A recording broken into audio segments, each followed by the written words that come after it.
Hello student, welcome back to my channel. तो आज हम डिस्कस करने वाले हैं ग्रेड 6 की हनीसकल की पोएम वोकेशन। एंड ये पोएम लिखी है आपकी रविंद्रनाथ टैगोर ने। एंड बेसिकली इन्होंने इसमें ये डिस्प्ले करा है कि बच्चे की विशिश क्या होती है, उसकी अर्निंग क्या होती है। And it speaks about how a child is unaware of the harshness connected to the daily life and get attracted to the various things in life.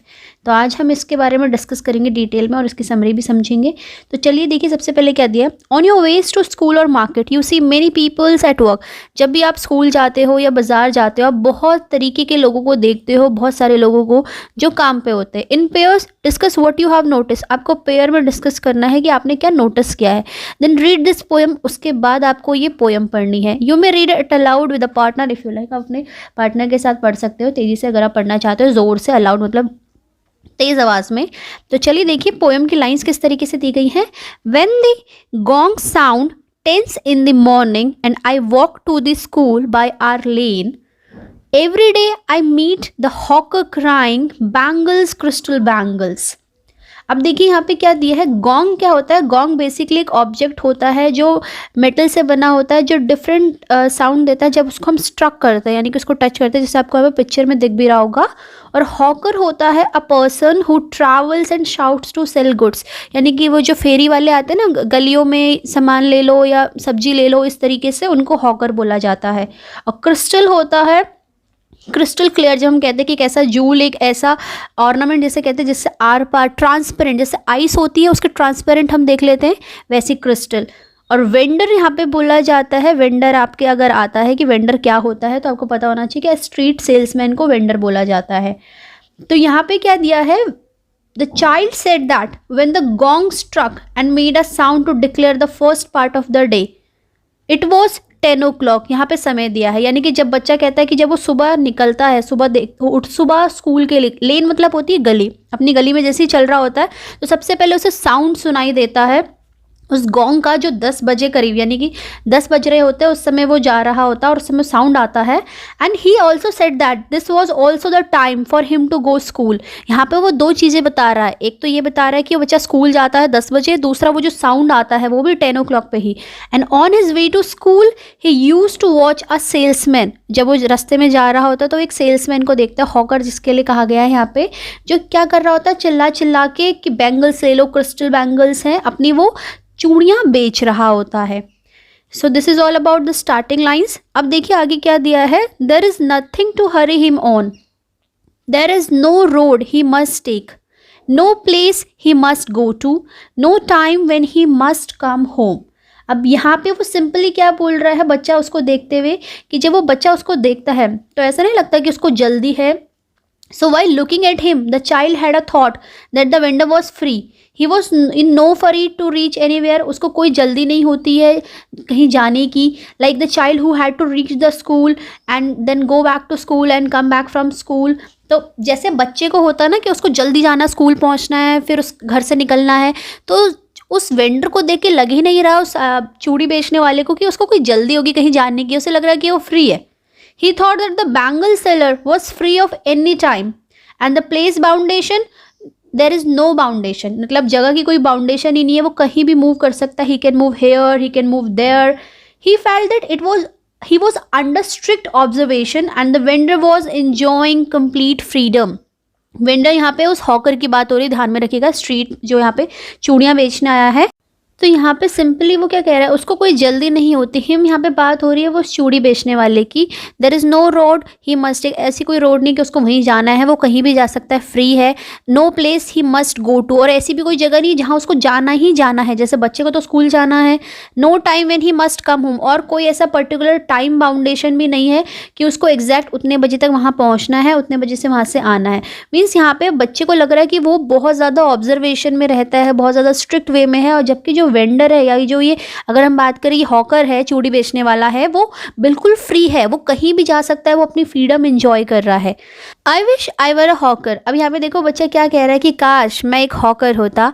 Spending my day in the road crying bangles, crystal bangles, और दिन भर अपना, spend मतलब होता है बिताना, दिन भर अपना दिन कहाँ बिताता, रोडों में और चिल्लाते हुए क्या कह रहा होता। क्राइंग का मतलब बच्चों यहाँ पे रोना नहीं है, क्राइंग का मतलब है जैसे हम चिल्ला चिल्ला के बोलते हैं ना, जैसे अपने गलियों में भी देखा होगा ना, सब्जी वाला चिल्लाता है सब्जी ले लो सब्जी ले लो, तो वैसी वो बात कर रहा है. So he was so impressed by his freedom that he wish to be a hawker. He wish to move freely and shout just like him in the street. When at 4 in the afternoon I come back from the school. बच्चा simple कह रहा है कि जब 4 बज जाते हैं मैं स्कूल से वापस आता हूँ.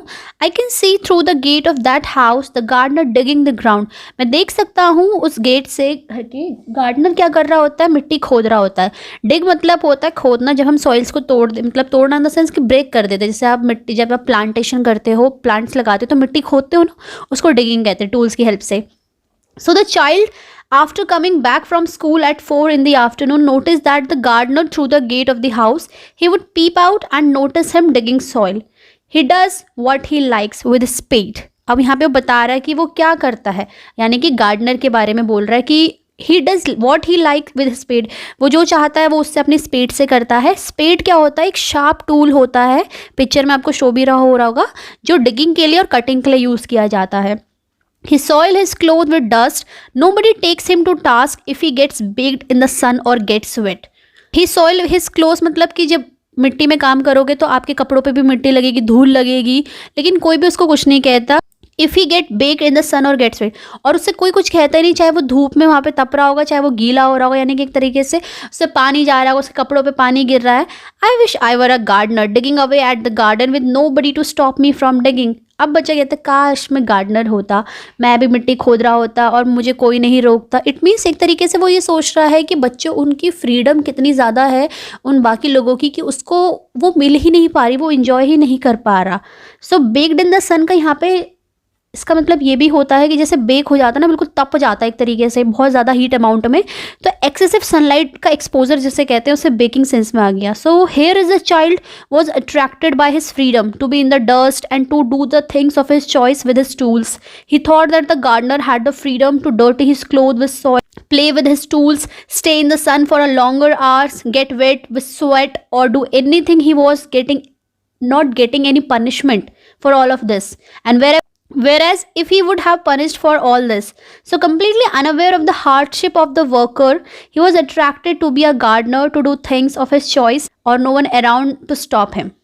Just as it gets dark in the evening and my mother sends me to bed, I can see through my open window the watchman walking up and down. The lane is dark and lonely, and the street lamp stands like a giant with one red eye in its head. Walking up and down का मतलब होता है students to move back and forth from one side to another. जैसे आप देखते होंगे ना, watchman कभी इधर से उधर जा रहा होता है, कभी इस तरफ से उस तरफ को. एंड जाइंट एक बेसिकली हम इमेजिनरी ह्यूमन को काउंट करते हैं, जैसे राक्षस बोल सकते हैं या बड़ा सा human. So here what child is saying that just as it gets dark in the evening and my mother sends me to bed, यानी कि जैसे अंधेरा होता है शाम को, मेरी मम्मी कहती है चलो बेटा जाओ अब सो जाओ. I can see, मैं देख सकता हूँ through my open window, जो मेरे कमरे में खुली खिड़की है उससे मैं क्या देख सकता हूँ, जो वॉचमैन है वो इधर से उधर जा रहा है. So here at night, his mother would send him to sleep in his room where there used to be an open window. From there, he would notice a watchman walking here and there from one side to another side in the dark, lonely street. He also had a lamp in his hand which looked to him like a superhuman with a red eye in its head. The watchman swings his lantern and walks with shadow at his side and never once go to bed in his life. Swings मतलब होता है to move from one side to another side, यानी कि इस तरफ से उस तरफ लेके जाना. I wish I were a watchman walking the street all night chasing the shadows with my lantern. Lantern basically होता है लालटेन. चेज मतलब होता है परस्यू करना, यानी कि उसके पीछे जाना. So the child was so attracted. अब वो बता रहा है कि वॉचमैन क्या करता है, वो अपनी लालटेन को लेके इधर से उधर ऐसे हिला रहा होता है, मतलब एक तरीके से उसको लेके चल रहा होता है. और वो कहता है वो कभी बेड पे नहीं जाता अपनी लाइफ में, मतलब वो सोता ही नहीं होगा. तो यहाँ पे वो सोच रहा है कि वॉचमैन की लाइफ भी कितनी अच्छी है, ये नहीं जानते हुए कि उसकी हार्डशिप कितनी है, वो कितना प्रॉब्लम्स में रहता है, या जो उसका काम होता है, ड्यूटी होता है, उसे लगता है, बच्चे को लगता है कि कितनी अच्छी लाइफ है, कोई इसको डांट नहीं रहा है, इसको जब मन कर रहा है सोएगा, तब जब इधर से उधर जा रहा होगा. सो child was so attracted to the moves that he wished to be a watchman who could walk all night in the street running after his shadows with a lantern in his hand. So इस पूरी poem को अगर हम लेके चले तो इसमें हमें सिंपल क्या दिख रहा है कि हम कितनी चीज़ों से अट्रैक्ट होते हैं. So now let's talk about it summary. हम इसके समरी के बारे में बात कर लेते हैं अगर ओवरऑल लेके चले कि पोएम में क्या हुआ है. So in this poem a child speak about his wishes and attractions. It shows the state of his wavering but innocent mind. The poem is about how a child get attracted to the ways of people around him and find different curiosity and attraction in their lives. He is not aware of the tough routine they have to go through. It also shows his innocence and lack of worldly sense. क्योंकि बच्चे को तो नहीं पता है ना कि कितनी प्रॉब्लम्स आएंगी, क्या होता है उनकी लाइफ में. उसे बस जो दिख रहा है उसके हिसाब से, उसके इनोसेंस के हिसाब से उसे वो अच्छा लग रहा है. And at 3 different points of time during the day, he noticed different hawkers and get impressed by their free choices and independent way of life. When the gong sounds 10 in the first part of the day, he goes to his school and sees the vendor crying bangles, crystal bangles. And he wishes that he could be a hawker and move freely anywhere just like him.